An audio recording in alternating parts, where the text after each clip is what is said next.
भारी आणि palm oil अजिबात नाही।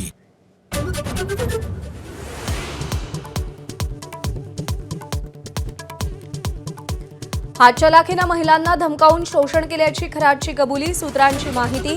चमत्कार वशीकरण नाही तर फसवून महिलांना जाळ्यात ओढल्याचं कबूल केलं।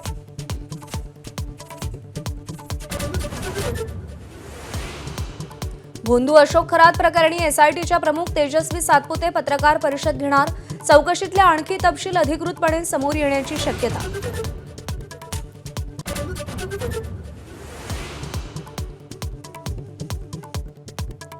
बीडच्या मस्साजोगमध्ये सरपंच पदाच्या पोटनिवडणूक प्रक्रियेला आजपासून सुरुवात। दिवंगत संतोष देशमुखांच्या कुटुंबातील सदस्याला उमेदवारी मिळण्याची शक्यता। निवडणूक बिनविरोध होणार का याकडेही लक्ष।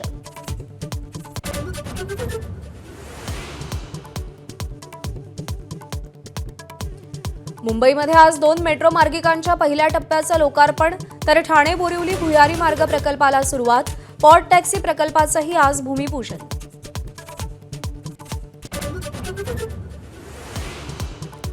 इराणला एका रात्रीत संपवून टाकू, ट्रम्प यांचा पुन्हा इशारा। इराणला उभं राहायला 100 वर्ष लागतील अशी ही धमकी। होर्मुझ खुलं करण्यासाठी आज रात्री 12 पर्यंतची मुदत। अमेरिकेच्या धमक्यांना आमची लहान मुलं सुद्धा घाबरत नाहीत, डोनाल्ड ट्रम्प यांच्या इशाऱ्याची इराणकडून खिल्ली। आज रात्रीची प्रतीक्षा असल्याचं आव्हान। एअर इंडियाचे सीईओ कॅम्पबेल विल्सन यांचा राजीनामा। नुकसानीचा डोंगर वाढत असल्यानं राजीनामा दिला। अहमदाबाद दुर्घटनेची चौकशी अपूर्ण असतानाच पद सोडलं।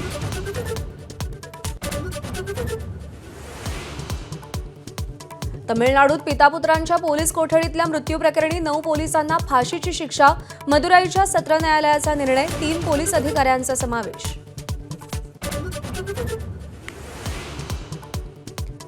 मुख्य निवडणूक आयुक्त ज्ञानेश कुमारांना हटवण्याचा विरोधकांचा प्रस्ताव लोकसभा आणि राज्यसभा अध्यक्षांनी फेटाळला।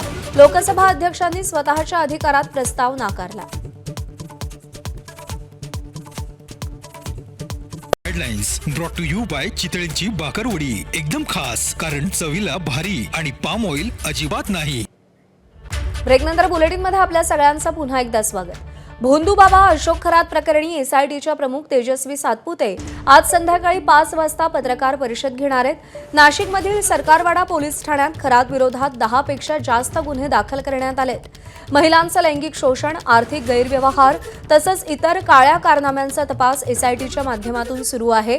त्याबाबत अधिक माहिती आज पत्रकार परिषदेत देण्यात येणार असल्याची माहिती मिळतेय। दरम्यान या प्रकरणी तेजस्वी सातपुते पहिल्यांदाच माध्यमांशी संवाद साधणार आहेत।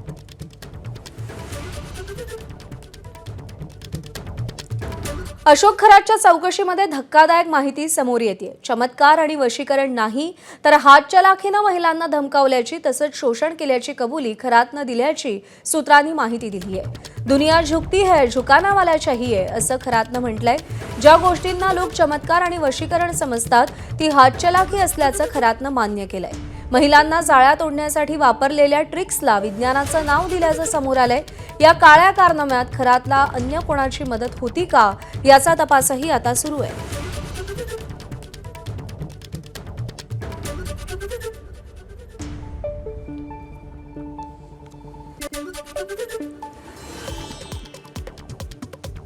कल्पना खरातनं अटकपूर्व जामिनासाठी अर्ज केलेत। अटकपूर्व जामीन मिळण्यासाठी कल्पना खरातनं 4 एप्रिललाच राहता न्यायालयामध्ये अर्ज केल्याची माहिती मिळतेय।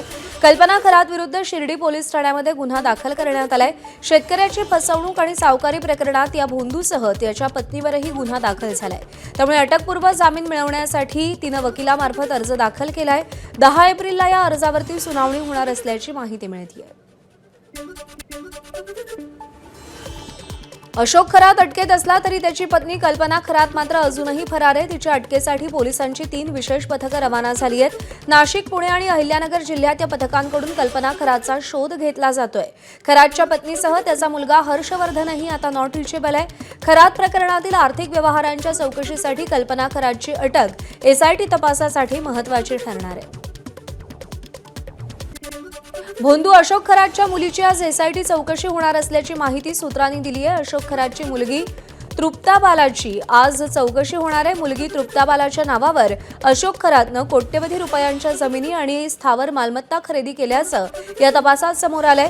खरातच्या आर्थिक गैरव्यवहारांच्या चौकशीसाठी आज मुलीची चौकशी केली जाणार असल्याची सूत्रांची माहिती आहे। तर लवकरच दुसऱ्या मुलीचीही चौकशी केली जाणार असल्याची देखील माहिती आहे। खरातला उद्या पुन्हा कोर्टात हजर केलं जाणार आहे, त्यामुळे पोलीस तपासाला आणखी वेग येतोय। अशोक खरात प्रकरणात तपासाचा वेग वाढला असून विशेष तपास पथकाकडून सखोल चौकशी सुरू आहे। खरातच्या ईशान्येश्वर मंदिरातील पुजारी आणि एका कर्मचाऱ्याची पुन्हा चौकशी करण्यात आली आहे। मंदिरातील पूजा, देणगे आणि दानातून येणाऱ्या पैशांचा हिशोब तसंच आर्थिक व्यवहार कोणाच्या नावावर होत होते याची सविस्तर माहिती तपास पथकाकडून घेतली जाते। यासोबतच इतर ठिकाणी होणाऱ्या महापूजांबाबत आणि त्यामागच्या आर्थिक व्यवहारांचाही तपास सुरू आहे। या प्रकरणात पुरावे आणि साक्षीदार गोळा करण्याचं काम सुरू असून अशोक खरात, पुजारी आणि संबंधित कर्मचाऱ्यांची समक्ष चौकशी करण्यात आली आहे।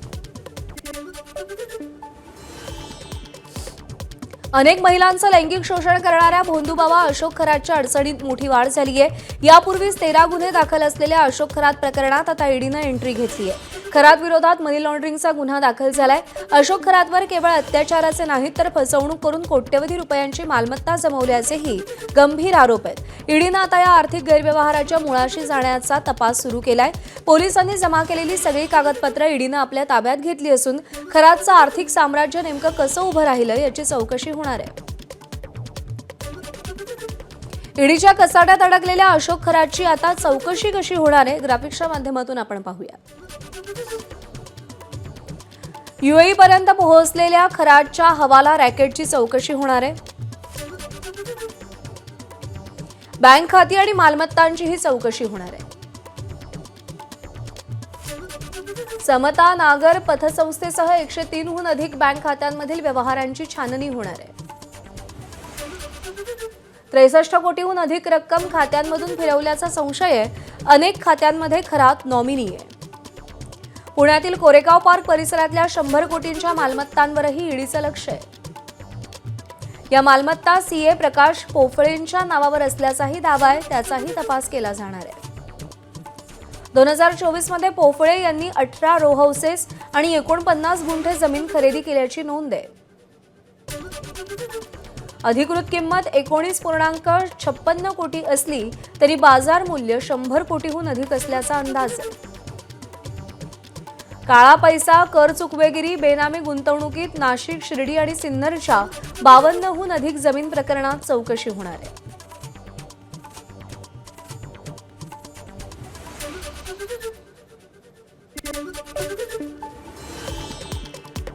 अशोक खरातनं महिलांचं लैंगिक शोषण करत पूजाविधीच्या नावानं अनेकांची लाखो रुपयांची लूट केली। हा नराधम अशोक खरात भोंदूगिरी करताना अनेकांना वेगवेगळ्या जंगली वनस्पती आणि काही वस्तू पूजाविधीच्या नावाखाली वापरून त्यांना आपल्या जाळ्यात ओढत होता। अशोक खरात नकली नाग, वाघाची कातडी आणि गावठी चिंचोके वापरून अनेकांना गंडा घालत होता। खरात गावठी चिंचोका कुठून मिळवत होता आणि त्याचा कशासाठी वापर करायचा याचा आढावा घेतला आमच्या प्रतिनिधींनी, पाहूया। भोंदू अशोक खरात प्रकरणामध्ये अनेक नवनवे कारनामे खरं तर हे एसआयटीच्या तपासामध्ये समोर येत आहे। यामध्ये जर महत्त्वाचं बघितलं तर हा भोंदू अशोक खरात अनेकांना त्या ठिकाणी लाखो रुपयाला गंडा घालत होता आणि त्यातून त्याने कोट्यावधी रुपयांची खरं तर ती काळी माया आहे ती त्या ठिकाणी जमवलेली आहे। त्याच्या पूजाविधीच्या दरम्यानमध्ये जर बघितलं तर अनेक ठिकाणी तपासात समोर आलेला आहे का हा भोंदू अशोक खरात अनेकांना त्या ठिकाणी नागाचं त्या ठिकाणी दर्शन देत होता, त्यासोबत वाघाची कातडीची भीती घालत होता। अनेक ठिकाणी तो या उद्योग व्यवसाय करणाऱ्या व्यावसायिकांना लाखो रुपयांमध्ये जो गावठी चिंचोका जो आहे तो बाजारामध्ये आपल्याला अनेकदा ठिकाणी पाहायला मिळतो। बऱ्याच ठिकाणी तो सापडूनही त्या ठिकाणी मिळत नाही असा जो गावठी चिंचोका आहे तो देखील लाखो रुपयांना त्या ठिकाणी विकत होता। तो आता सध्या माझ्यासोबत आहे। आपण जर बघतोय अनेकदा हे जे चिंचोका आहे याला गावठी चिंचोका म्हणतात। याला जितकं घासलं हा तितका चमकतो, याला चमक जास्त पद्धतीचे असतात आणि या चमक आल्यानंतर ही वस्तू वेगळी काहीतरी वाटते आणि त्याचे लाखो रुपये खरं तर या भोंदू अशोक खरातने अनेकांकडून त्या ठिकाणी मिळवलेले होते। त्यामुळे अनेकदा जर पाहिलं तर या अशा वस्तूंपासून लोक त्या ठिकाणी बळी पडत होता। भोंदू अशोक खरातच्या कारनाम्याला खरं तर त्या ठिकाणी बळी पडत होता. त्यामुळे या सगळ्या संदर्भामध्ये वेगवेगळे जे पुरावे आहेत ते आता एसआयटीच्या माध्यमातून त्या ठिकाणी जमा केले जात आहे आणि या अशोक खरातचे जे वेगवेगळे कारनामे आहे ते दिवसागणिक वाढत असल्याचं पाहायला मिळतं. या सगळ्या प्रकरणाची व्याप्ती देखील खरं तर वाढताना आपल्याला दिसून येत आहे. कॅमेरामॅन मंगेश सोनवणेसह शुभम बोडके, एबीपी माझा, नाशिक.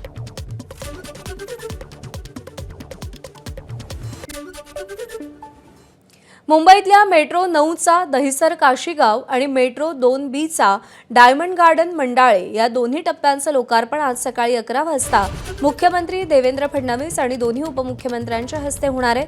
त्यामुळे मेट्रोचे बहुप्रतीक्षित दोन्ही टप्पे प्रवासी सेवेत आणण्याचा मार्ग मोकळा होणार आहे. या लोकार्पणासह ठाणे बोरिवली भुयारी मार्ग प्रकल्पाच्या कामाची सुरुवात आणि बीकेसीतील पॉट टॅक्सी प्रकल्पाचं भूमिपूजनही आज मुख्यमंत्री आणि उपमुख्यमंत्र्यांच्या हस्ते केलं जाणार आहे. त्यामुळे मुंबई आणि एमएमआर क्षेत्रातील प्रवास अधिक सुखद आणि जलद गतीनं होणार आहे.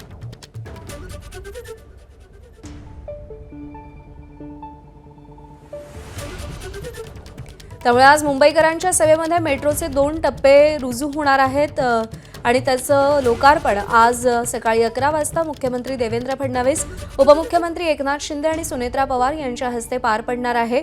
2 मार्गिकांच्या पहिल्या टप्प्याचं आज लोकार्पण होणार आहे. मेट्रो 9चा दहिसर काशीगाव आणि मेट्रो 2B डायमंड गार्डन ते मंडाळे या दोन्ही टप्प्यांचं लोकार्पण आज सकाळी 11 वाजता होणार आहे. मुंबईकरांसाठी आज आनंदाची बातमी आहे, कारण की मुंबईत आज नव्या 2 मेट्रो मार्गिकेचा शुभारंभ जो आहे तो आजपासून होणार आहे. राज्याचे मुख्यमंत्री देवेंद्र फडणवीस, उपमुख्यमंत्री एकनाथ शिंदे आणि उपमुख्यमंत्री सुनेत्रा पवार यांच्या उपस्थितीत हा संपूर्ण कार्यक्रम जो आहे तो पार पडणार आहे. मी सध्या मुंबईतील मेट्रो लाईन 2B म्हणजेच त्याचा पहिला फेज जो डायमंड गार्डन चेंबूरपासून सुरू होणार आहे तो थेट मानपूर महाराष्ट्रनगर मंडालेपर्यंत जाणार आहे. त्या स्थानकावरून आढावा घेतोय. खरं तर संपूर्णरित्या हे संपूर्ण स्थानक जे आहे ते सजवलेलं आपल्याला पाहायला मिळते. वेगवेगळी फुलांनी हे स्थानक जे आहे ते सजवण्यात आलेलं आहे. आपण नाव जर पाहिलं तर देशभक्त NG आचार्य उद्यान डायमंड गार्डन चेंबूर असं ह्या संपूर्ण स्थानकाला जे ते नाव देण्यात आलेलं आहे. इथून प्रवास सुरू होईल.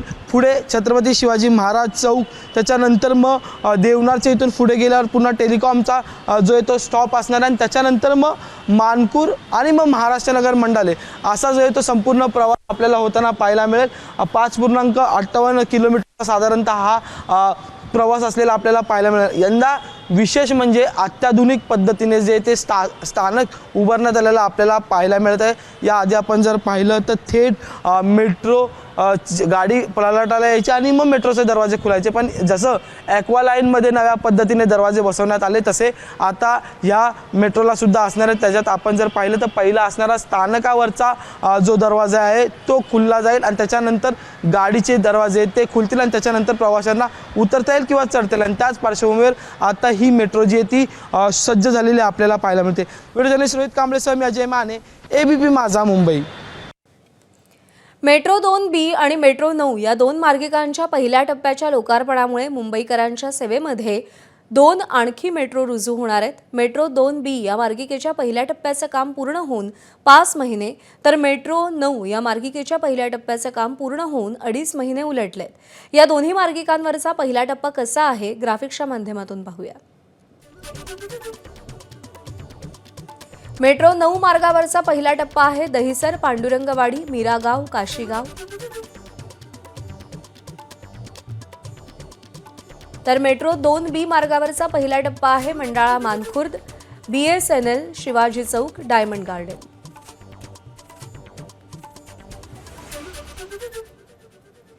ठाणे ते बोरिवली हे प्रवासाचं अंतर किमान तासाभरानं कमी करणाऱ्या दुहेरी बोगद्याचं काम आधुनिक तंत्रज्ञानानं होणार आहे. संजय गांधी राष्ट्रीय उद्यानाच्या खालून हा 17,000 कोटी रुपये खर्चाचा बोगदा खणला जाणार आहे. हे काम कसं होईल ग्राफिक्सच्या माध्यमातून एक नजर टाकूया.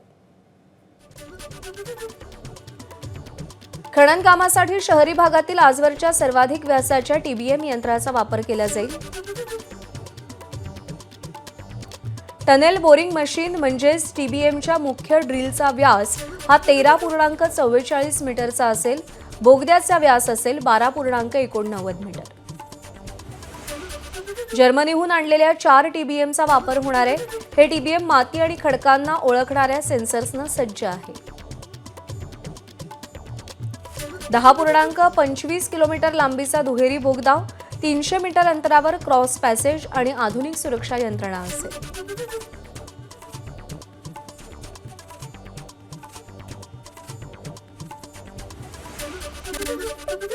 काँग्रेस वगळता सगळ्याच पक्षांनी बारामती निवडणूक बिनविरोध व्हावी यासाठी आग्रह धरला होता, पण काँग्रेसनं माघार घेतली नाही. काँग्रेसच्या भूमिकेवर अनेकांनी टीका केली. राष्ट्रवादी काँग्रेसचे नेते आणि राज्यसभेचे नवनियुक्त खासदार पार्थ पवारांनी काँग्रेसच्या भूमिकेवर संताप व्यक्त केला. आई सुनेत्रा पवारांचा उमेदवारी अर्ज दाखल करण्यापूर्वी त्यांनी एबीपी माझाशी संवाद साधताना काँग्रेसला सूचक इशाराच देऊन टाकला. सगळ्यांना माहिती ते काय करतात आहेत, सगळे मोठे लोक आहेत, सगळ्यांना समजतं काय चाललंय. त्याच्यामुळे त्यांनी विचार केला असेल, त्यांना करू द्या. पण त्यांना नंतर काय त्रास होणार महाराष्ट्रामध्ये हे त्यांना दिसेल. कारण कसं आहे, लोक विसरत नाहीत. आता जो प्रेम दादांचा आहे लोकांच्या मनात, अशा वेळेस हा निर्णय घेणं एवढ्या मॅच्युअर पार्टीनी, म्हणजे जिथं एवढे मोठे नेते आहेत, हे अतिशय चुकीचं आहे. मला असं वाटतं की आपण कोणाला थांबू नाही शकत. जसा वेळ येतो तसं समोर जावं लागतं आणि आम्ही समोर जाऊ. समजलं, आम्ही काय कोणाला फोन नाही करणार आहे. जे काय ते नशिबात लिहिलंय ते बघू काय व्हायचं ते. पण फक्त मला वाईट वाटतं की काँग्रेसचा डाऊनफॉल आहे महाराष्ट्रामध्ये. बारामती पोटनिवडणुकीवरून काँग्रेसवर हल्लाबोल करणाऱ्या पार्थ पवारांवर आता काँग्रेसनं पलटवार केलाय.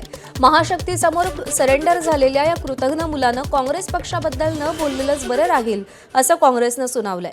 काँग्रेसच्या अधिकृत ट्विटर हँडलवरून ही टीका करण्यात आली आहे. धड भाषणही देता न येणाऱ्या कुटुंबांच्या पूर्व पुण्याईवरती आत्ताच खासदार झालेल्या मुलानं काँग्रेस पक्षाच्या डाऊनफॉलबद्दल बोलणं म्हणजे जरा जास्तच नाही का झालं, असा सवाल करण्यात आलाय. मुलाच्या वडिलांना न्याय मिळवून देण्यासाठी कर्नाटक सरकारनं त्यांच्या राज्यात FIR नोंद करून घेतला, याची आठवणही काँग्रेसच्या ट्विटमध्ये करून देण्यात आलेली आहे. बारामती विधानसभा पोटनिवडणूक बिनविरोध करण्यावरून राजकारण सुरू असताना शरद पवारांनीही आता त्यावर प्रतिक्रिया दिली आहे. निवडणूक बिनविरोध करण्याची मागणी महायुतीनं लावून धरल्यानं शरद पवारांनी त्यावरून राष्ट्रवादीला सुनावलंय. तर बारामतीसाठी शरद पवारांच्या पक्षाकडून उमेदवार देण्यात आला नसला तरी लोकसभेवेळी सुप्रिया सुळेंविरोधात राष्ट्रवादीनं सुनेत्रा पवारांना मैदानात उतरवलं होतं, याची जाणीवपूर्वक आठवण पवारांनी करून दिली आहे. तर काँग्रेसवर नाराजी व्यक्त करणाऱ्या पार्थ पवारांनाही शरद पवारांनी टोला लगावला. असे पक्षांनी देणं सरकार फार चुकीचं असं नाही. त्यांनी निर्णय सरकारचा अधिकार आहे, त्याची फार चर्चा करण्याचं कारण नाही. आणि विंडोर द्या ही मागणी करण्याचं काही कारण नाही. लोकशाहीमध्ये निवडणूक तुम्हाला लढवायची असेल तर समोर कोण लढली हे मान्य करूनच निवडणुकीत करणारा उमेदवार उभा केला नाही. आमचं मर्यादित आहे. कसं काय करायचं, मागची निवडणूक जी झाली ते सुप्रिया विरुद्ध ह्याच उमेदवार आणि ज्यांनी फॉर्म भरला त्याच सुप्रियाच्या विरुद्ध 3 लाख मतांनी सुप्रिया निवडून आली. त्यामुळे आम्हाला त्याचं काही वैशिष्ट्य नाही. सुप्रियाची 4थी निवडणूक होती. त्यामुळे निवडणूक पाठिंबा लढवणं आणि लोक. पार्थ पवारांनी अर्ज भरल्यानंतर म्हटलं की काँग्रेसचा डाऊनफॉल सुरू होईल, त्यांनी केलं चुकीचं नाही, चुकीचं केलं.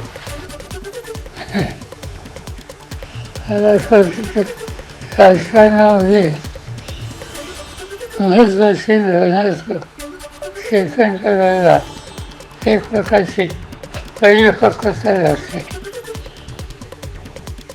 ही कितपत आहे हे आज मी सांगू शकत. दरम्यान शरद पवारांनी पार्थ पवारांच्या राजकीय परिपक्वतेवर भाष्य केलं. त्याला अजित पवारांच्या राष्ट्रवादीचे प्रवक्ते उमेश पाटील यांनी उत्तर दिलंय. काय म्हणाले ते पाहूया. एवढा मोठा पहाडासारखा नेता गेल्यानंतर आज आमच्या पक्षावर केवढा मोठा डोंगर कोसळला होता. आज पक्षामधले सर्व आमदार, आमचे खासदार, सगळे कार्यकर्ते एक संघपणे आज एकत्रित ठेवण्यामध्ये पार्थ पवारांना यश आलेलं आहे ना. आणि त्या पद्धतीनं सुनेत्राबाईंनी यांचं उपमुख्यमंत्री म्हणून शपथ होणं, त्याचबरोबर विधिमंडळ पक्षाच्या नेत्या म्हणून त्यांची निवड होणं, त्याचबरोबर त्या राष्ट्रीय अध्यक्ष म्हणून त्यांची निवड होणं, या सर्व प्रक्रियेमध्ये पार्थ पवार यांची भूमिका निर्णायक राहिलेली आहे. त्यामुळं पार्थ पवारांनी अतिशय व्यवस्थितरित्या त्यांनी या पक्षाचं युवा नेतृत्व किती सक्षम आहे हे त्यांनी कामातून सिद्ध करून दाखवलंय. एबीपी माझा, उघडा डोळे बघा नीट.